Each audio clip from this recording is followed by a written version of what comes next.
आंज news media के global live show में आपका स्वागत है।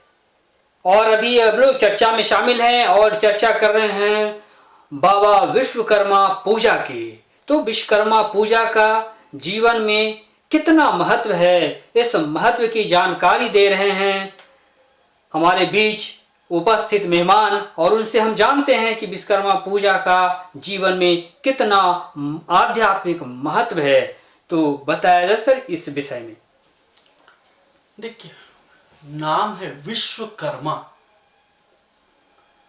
विश्वकर्मा क्या, जो विश्व का निर्माता है। हमारे शास्त्रों में कहा गया है कि निर्माता रचनाकार हमारे ब्रह्मा जी हैं। तो रचना के दो भाग हैं, एक सजीव और एक निर्जीव। सजीव रचना के रूप में हम लोग ब्रह्मा जी को देखते हैं, निर्जीव रचना के रूप में भी हम लोग ब्रह्मा जी को देखते हैं कि सारी सृष्टि की रचना उनके द्वारा की गई। जैसे सजीव की अलग अलग प्रकृति होती है, अलग अलग गुण होते हैं। जैसे मानव एक है, गौ एक है, गौरैया एक है, ये पेड़ एक है, पौधा एक है, फूल का पौधा है, सब्जी का पौधा है, ये अन्न का पौधा है। तो सबकी प्रकृति अलग अलग है। उस तरह निर्जीव पे आते हैं। क्या निर्जीव का भी रचनाकार कोई है? जी हाँ, है। ब्रह्मा तो है परमपिता, लेकिन साथ में इस निर्जीव के रचनाकार और निर्जीव को एक आकार देने वाले यही बाबा विश्वकर्मा है। इसीलिए कहा गया कर्मा, जो करता है। जो कौन करता है? जो निर्माण करता है, जो रचनाकार है। अब ये निर्जीव के रचनाकार के रूप में कहा जाता है कि हम लोग यहाँ अभियंता को देखते हैं, इंजीनियर को देखते हैं। तो क्या कुछ है, ये शब्द इंजीनियर शब्द जो बना है, इसमें ये अंग्रेजी का शब्द है। अंग्रेजी के शब्द में आई एन यदि लगता है उपसर्ग, जब इसको प्रीफिक्स कहते हैं, तो उसका मतलब होता है नो। जेन का मतलब होता है जनरेट करना। तो ये आई एन नहीं, ये ई एन है। ई एन का मतलब करता है कि इन अंदर, मतलब उसको समाहित करना। तो जो रचना को समाहित करता है उसको इंजीनियर इंजीनियर कहते हैं। इंजीनियर आई एन नहीं होता, एन, ई एन होता है, एन। तो ये इंजीनियर है, ये अभियंता है। अब ये निर्जीव क्या, रचनाकार के लिए इसमें देवता और भगवान को पूजने की क्यों आवश्यकता पड़ी? कहते हैं कोई भी कार्य सफल होने के लिए ईश्वर का स्मरण होना करना जरूरी होता है। क्यों? क्योंकि ये विघ्न बाधा न आए। ये उनके नियंत्रण में है, उनके चालक हैं, उनके संचालक हैं, उस निर्जीव निर्माता के संरक्षक हैं। निर्जीव के निर्माण में जो आजकल मशीन है, जो यंत्र हैं, जो टूल्स हैं, उनके निर्माण में मुख्यतः लोहा का प्रयोग होता है। इसलिए लोहार को हम लोग कहते हैं कि हमारे इंजीनियर, हमारे विश्वकर्मा के रूप हैं। दूसरा, लकड़ी का काम है, उनको भी कहते हैं हम लोग कि निर्माता है, रचनाकार है। दूसरा, नाई का काम है, उसको भी हम लोग निर्माता। कि विश्वकर्मा के अलग अलग रूप हैं। एक लोहा की यदि बात आती है तो लोहा से संबंधित विश्वकर्मा पूजा में यंत्रों का पूजा करते हैं, विश्वकर्मा भगवान को याद करते हैं। तो लोहा की एक प्रकृति है। जैसे धातु कई सारे हैं, एक सोना है, चांदी है, लोहा है, तांबा है, पीतल है। सबकी प्रकृति अलग अलग है, सबकी प्रकृति एक सी नहीं है। इसी से संबंधित दिन को जोड़ा गया है। जो कहते हैं शनिवार को लोहा, सजीव में कहते हैं सम्मी के पेड़ पे शनि का वास है। जैसे लोहे में, निर्जीव में शनि का वास है। क्यों? क्योंकि निर्जीव का भी कोई निर्माता है, इसको भी सेव, इसको प्रकृति देने वाला कोई है, इसका भी संरक्षक कोई है। तो शनि का वास है, और इसके संरक्षक, इसके निर्माण के कहते हैं कि अधिकारी यही बाबा विश्वकर्मा है। इन्हीं की कृपा से एक कार्य होता है, इसीलिए विश्वकर्मा पूजा हम लोग करते हैं। यदि विश्वकर्मा पूजा का व्यापकता के रूप में देखा जाए तो क्या उस दिन बाबा विश्वकर्मा का अवतार का दिन है? लोग कहते हैं अवतार का दिन है, लेकिन दिन अलग अलग हो सकता है। जिसे इस 17 सितंबर को हम लोग मनाते हैं हर साल। और एक व्यक्ति ने हमसे प्रश्न किया था, उस प्रश्न को मैं यहाँ स्पष्ट कर देना चाहता हूँ कि जैसे हर साल 17 सितंबर को ही क्यों मनाया जाता है? ये तो हिंदू रीति नहीं है। जैसे संक्रांति 14 जनवरी को ही क्यों मनाया जाता है? ये मकर संक्रांति। मेष संक्रांति 14 अप्रैल को ही क्यों मनाया जाता है?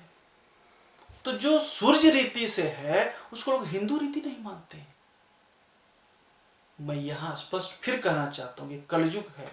कलयुग में भविष्य पुराण लिखी, जिसको आदित्य पुराण भी कहते हैं कलयुग के परिप्रेक्ष्य में।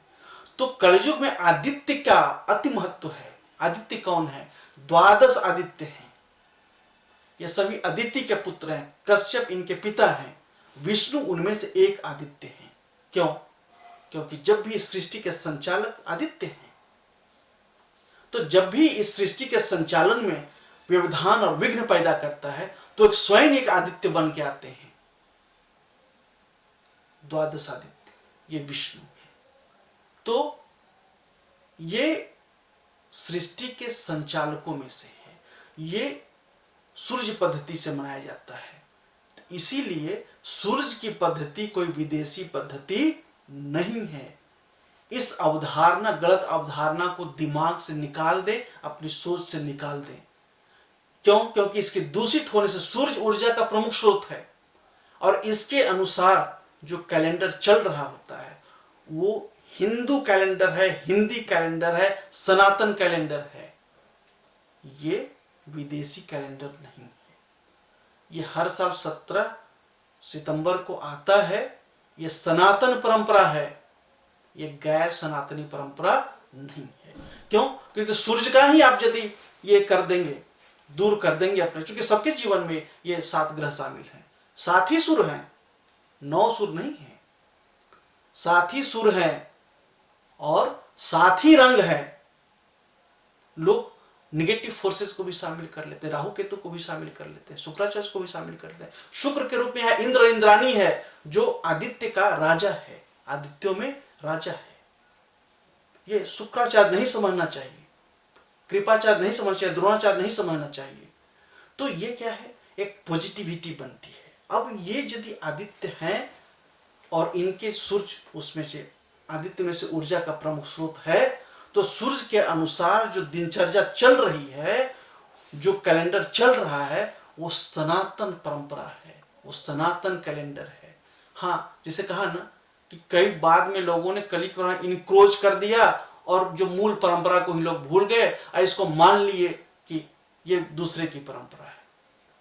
और ये और भी महत्वपूर्ण है, खासकर बिहार और बिहारियों के लिए। क्यों? क्योंकि छठ पूजा मनाते हैं, ये आदित्य का आवाहन करते हैं, आदित्य की पूजा करते हैं। और कलयुग में मैंने कहा ना कि बहुत ही खास महत्व है आदित्यों का, 12 आदित्यों का। इसीलिए क्योंकि दैत्य यहाँ तरह तरह के हैं, इसीलिए इस छठ पूजा को भी याद रखें। और इस कैलेंडर के अनुसार जो मनाया जाता है त्यौहार, वो हमारा अपना तरीका है मनाने का, सनातन तरीका है मनाने का। और 17 सितंबर को मनाया जाता है विश्वकर्मा पूजा। तो ये निर्जीव पदार्थों की प्रकृति होती है, उनमें भी गुण होता है। जैसे आप इसमें कांसे के, चाहे इसमें तांबे के बर्तन में पानी रखें, पिए, तो क्या होता है? उसमें थोड़ी सी कब्ज होती है, जिसको कि ये शिकायत होती है ना, घबरा जाने की, हड़बड़ी में जाने की, लूज मोशन हो जाने की, जिसमें जल्दी जल्दी कहते हैं कि ये हम लोग मेडिकल की भाषा में कहते हैं कि ये अल्सरेटिव कोलाइटिस की शिकायत हो जिनको, इस तरह की, तो उस तरह का उनको पीतल के पानी में, तांबे के बर्तन में पानी पीना चाहिए। तो उसका भी गुण हुआ ना। लोहे का, बोले लोहे की, कच्चे लोहे की अंगूठी पहननी चाहिए, क्योंकि लोहा जाएगा, रक्त की कोशिकाओं को बनाने में काम आता है। तो ये मैं यहाँ इस बात को स्पष्ट करना चाहता हूं कि जो निर्जीव हैं पदार्थ, उनकी भी अपनी अपनी प्रकृति है और उनका भी हमारे जीवन में महत्व है। और इनके निर्माण, इनके बनाने, इनको शेप देने में का भी महत्व है, और इनके लिए एक जो हमारे संचालक हैं, जो इसके मालिक हैं, वो बाबा विश्वकर्मा हैं।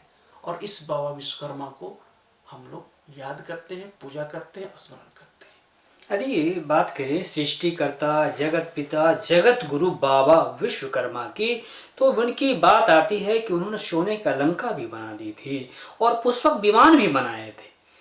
तो इसका क्या विशालता है, विशाल शब्दों में कहा जाए तो? देखिए, ये एक निर्माण के प्रतीक है, निर्जीव पदार्थों का। क्या है? तो इसमें ब्रह्म गुण है, इसीलिए इनको बाबा कहा गया है। जहां भी ब्रह्म गुण होता है, कई लोग से इस बात पे लोग कई सहमत नहीं होते हैं, पर मैं ये कहना चाहता हूं कि कहा जाता है आप जब भी कर्मकांड पूजा करते हैं तो शर्मा माने ब्राह्मण और वर्मा मतलब वैश्य। ये सामान्य परंपरा है। लोग कहते हैं नाई को शर्मा क्यों कहते हैं, बढ़ई को शर्मा क्यों कहते हैं, लुहार को शर्मा क्यों कहते हैं? वो तो शूद्र है, वो तो सेवक है, गंदा नहीं है, वो सेवक है, उसको शर्मा क्यों कहते हैं? तो बोलते हैं इस बात को भूल गए। जहां भी निर्माण है वहां ब्रह्म तत्व है, उसको जाति से कोई लेना देना नहीं है। यह निर्माण तत्व है, इसलिए ब्रह्म तत्व है, इसीलिए वो भी शर्मा कहलाने का अधिकारी है। अधिकारी आप दे चाहे अधिकारी न दे, वो है। इस क्यों? क्योंकि ये ईश्वर के द्वारा निर्धारित है। जहां भी निर्माण का कंपोनेंट प्रोमिनेंट होगा, वहां ब्रह्म तत्व प्रोमिनेंट होगा, इसीलिए वो शर्मा है। बाल नाई काटता नहीं है, बाल बनाता है।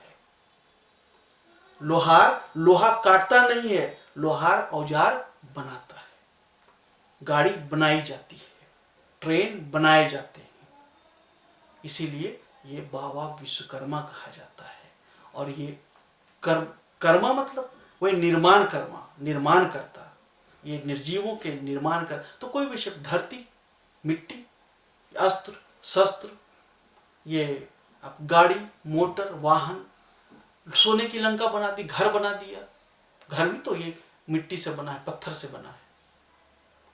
तो क्या है? अब इस कहते हैं इसके अंदर भी प्राण है। कहते वो प्राण दिखाई नहीं देता है, पर प्राण है। इसलिए तो गृह प्रवेश फिर पूजा क्यों करते हैं? तो गृह का निर्माण उन्होंने किया था उनके लिए, तो उनको आज्ञा हुई, उसने तप किया, उसको वरदान मिला कि ठीक है तुमको ऐसा मिलेगा। आज्ञा हुई विश्वकर्मा भगवान को, ब्रह्मा की आज्ञा होती है, कभी विष्णु की आज्ञा होती है, कभी शिव की आज्ञा होती है, तो निर्माण कर देते हैं उनके लिए जैसा आज्ञा होती है उनको ऐसा बना देते हैं। तो ये तो उनका गुण है, इसीलिए तो बाबा विश्वकर्मा कहते हैं। इसलिए है मान्यता ये भी है कि उन्हें कला और ज्ञान का देवता भी कहा जाता है। तो इसे किस रूप में देखते? तो कला के तो देवता है ही। निर्माण क्या है? कलाकारी है ना, एक शेप देना। जैसे लोहा का एक टुकड़ा है, क्या है? लोहा का गुण तो है, पर कलात्मकता तो नहीं है। अलग कलात्मक शेप देना लोहे से। अब जैसे कृषि के औजार बना देना, लोहे से ट्रैक्टर बना देना, लोहे से कार बना देना, लोहे से ट्रेन बना देना, कलात्मकता ही तो है, और क्या है? तो इसलिए कला के देवता तो है। और ज्ञान का देवता? ज्ञान का देवता क्यों? बनाने के लिए ज्ञान तो चाहिए ही ना। बिना ज्ञान के, बिना बुद्धि के आप कैसे बना पाएंगे? आप कौन सा शेप देना है, कैसे से, ये आपकी सोच में आनी चाहिए ना। ये सोच कहां से आएगी? ज्ञान के द्वारा ही तो आएगी। इसलिए कला और ज्ञान के देवता हैं, माने जाते हैं और माना जाना चाहिए भी। से बड़ी बात करें अजंता एलोरा और एलोरा में, अजंता एलोरा खास करके जो पहाड़ों को तो तराश कर बनाया गया है, तो क्या उसे वो विश्वकर्मा जी का वक्त का समय माना जाएगा उसे? अजंता एलोरा जो बना है, गुफा वगैरह जो है, वो तमाम चीजें ये इसमें कलात्मकता है, रचनात्मकता है, पर जब तक कोई तथ्य हमारे पास नहीं है, हम ये नहीं कह सकते हैं कि कब बनाया गया। ये विषय जो कहते हैं कि इतिहासकारों का, या इतिहासकारों से अधिक जो कहते हैं, जो समय काल की गणना करते हैं पत्थर देख करके, धातु देख करके, ये उनका विषय है। इसलिए मैं इस पे कोई तथ्यात्मक टिप्पणी नहीं कर सकता हूँ। हाँ, लेकिन उसमें कलात्मकता है, उसमें बेजोड़ कलात्मकता है, उसमें रचनात्मकता है, इसलिए ये विश्वकर्मा भगवान का योगदान है। तो डॉक्टर सुनील जी से हम लोग चर्चा कर रहे थे, बाबा विश्वकर्मा का दिन आने वाला है और 17 सितंबर को विश्वकर्मा पूजा मनाया जाना है। तो मैं ये चाहूँगा कि आप अपने भक्तों को क्या आप संदेश देना चाहेंगे विश्वकर्मा पूजा के अवसर पर? मैं ये नहीं कहता हूँ, विश्वकर्मा जी के जो भक्त हैं मैं उनके लिए संदेश देना चाहता हूँ, क्योंकि मानव है, मानव के स्थूल शरीर में बहुत सारे लिमिटेशन हैं, इसलिए भगवान बाबा विश्वकर्मा है, उनकी पूजा की जानी चाहिए। लेकिन पूजा की जानी चाहिए, इनका उपयोग होना चाहिए, इनके द्वारा निर्माण की हुई वस्तुओं का, इनका गलत उपयोग नहीं होना चाहिए। गलत चीज़ों का, जिसमें हिंसा जिससे फैलती हो, जिससे प्रदूषण फैलता हो, उस तरह के चीज़ों का निर्माण नहीं किया जाना चाहिए। और यदि निर्माण किया भी जाना चाहिए तो इस तरह की चीज़ नकारात्मक सोच के व्यक्ति के हाथ नहीं लगनी चाहिए। मैं ये संदेश देना चाहता हूँ जनता को। पूजा पद्धति में भी ध्वनि प्रदूषण, वायु प्रदूषण, वातावरण का प्रदूषण न हो या कम से कम हो, इसका ध्यान रखें, इसका ख्याल रखें। शिक्षा का यही मतलब है, मैं इस बात को फिर कहता हूँ, ज्ञान का यही मतलब है, शिक्षा का यही मतलब है। शिक्षा का मतलब ये नहीं है कि अपना भौंडापन दिखाएं, शिक्षा का मतलब यही है कि आप अपने वातावरण को सुरक्षित रखें, आप अपने ज्ञान का सदुपयोग करें, निर्माण का सदुपयोग करें, और बाबा विश्वकर्मा ऐसी आपकी विवेक दें, सदविवेक दें, गलत विवेक न दें, ऐसी बाबा विश्वकर्मा से हमारी ये कामना है, ऐसी हमें आशा है। तो डॉक्टर सुनील जी से अभी चर्चा हो रही थी बाबा विश्वकर्मा का जो दिन आने वाला है, विश्वकर्मा पूजा, उस पर खास बातचीत चल रही थी डॉक्टर सुनील जी से। उन्होंने कई आध्यात्मिक बातों को उन्होंने बताए जो हमें जीवन में उतारनी चाहिए, और जो उन्होंने संदेश दिए हैं उस संदेश को भी जीवन में अपनाना चाहिए। तो इन्हीं चर्चा को आज हम लोग यहीं पे विराम देंगे, और उन्हें भी मैं अपने स्टूडियो में आने के लिए उन्हें धन्यवाद करूंगा। आपको बहुत बहुत धन्यवाद डॉक्टर सुनील जी। नमस्कार और धन्यवाद।